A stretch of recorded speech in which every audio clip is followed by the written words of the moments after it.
Anche con la...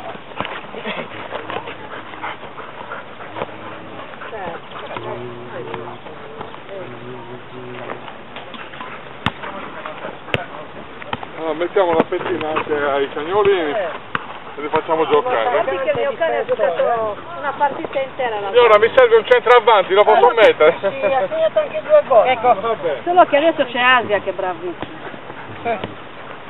Vai. Solo che si è rovinato le zampe. Già.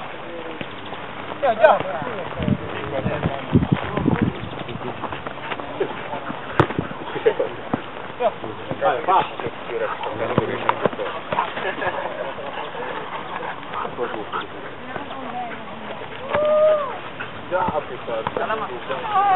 Per rimane cravatta, bello. Vai, Gio. Cosa dobbiamo fare qui?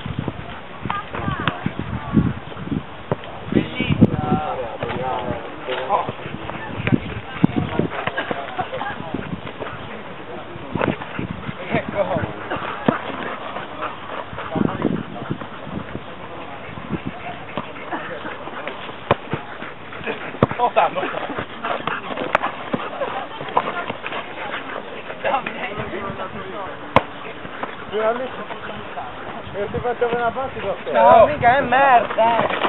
Mica ci scivola! Perché poi si fa la mano? Ma gioca il volo! Yeah! Cosa? Io la si buca! Guarda come fatta! Gioca il volo! Non lo fa tu! Presto! Ma corri in campo! In campo! Le ho fatto il tunnel però! Corre molto questa mica?